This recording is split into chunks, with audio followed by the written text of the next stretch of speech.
আলাইকুম এভরিওয়ান। আমি এখন আছি আমাদের লাঙ্গলবাদ বাজার। আর এই লাঙ্গলবাদ বাজার অনেক বিখ্যাত, এক কথায় সবাই চেনে। আর এখানে হচ্ছে গরুর বাজার এবং ছাগলের বাজার লাগে। ওই পাশে ছাগলের বাজার আর এইদিকে হচ্ছে গরুর বাজার। আর এই গরুগুলা মানে আজকে অনেক ঝড় এবং বৃষ্টি হয়েছে।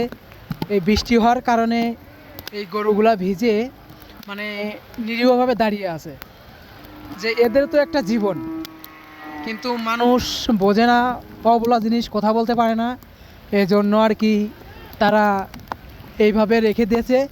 আর যার যার দায়িত্বে সেই মানে আর কি তাদের আশ্রয় নিয়েছে।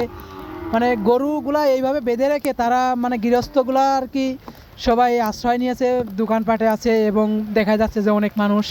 আর এই মানুষের জন্য আর কি মানে সবাই দোকানে ভিড় করেছে।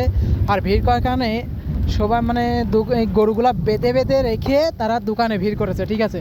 তাদের মানে গরুরও তো একটা জীবন আছে, তারা কথা বলতে পারে না, হয়তো এই কথা বলতে না পারার কারণে আর কি তারা মানে এইভাবে দাঁড়িয়ে আছে এবং তাদের নাম দেওয়া হয়েছে অবলা জিনিস, গরু ছাগল। আর গরু ছাগল অবলা জিনিস বললে হবে না, তাদেরও তো জীবন আছে। যে এত বৃষ্টির ভিতরে ভিজে ভিজে মানে তাদেরও তো মানে কষ্ট হয়। কষ্ট হওয়ার কারণে দেখছেন কিভাবে গরুগুলা আছে, মানে কথা বলতে না পারার কারণে আর কি তারা অবলা জিনিস। আর এই গরুগুলা মানে বৃষ্টির কারণে ভিজে, এদের তো একটু কষ্ট হবে, কষ্ট তো হবেই।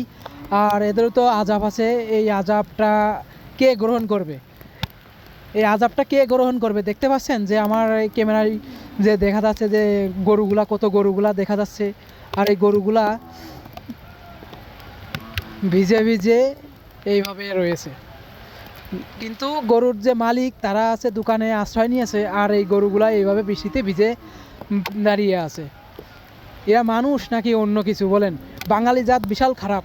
এই বিশাল খারাপের জন্য আর কি তারা কোনো উন্নতি করতে পারে না, কোনো কিছু করতে পারে না বাংলাদেশে থেকে। বাংলাদেশের মানুষ খারাপ বিদায় আজকে কোনো কিছু করতে পারেনি।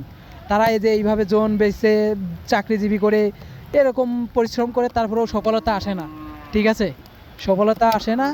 আচ্ছা, সবাই ভালো থাকবেন। আর আমার এই ভিডিওটা সবাই লাইক শেয়ার কমেন্ট করে দিবেন এবং আমাকে একটু সাপোর্ট করবেন প্লিজ। থ্যাংক ইউ, সবাই ভালো থাকবেন।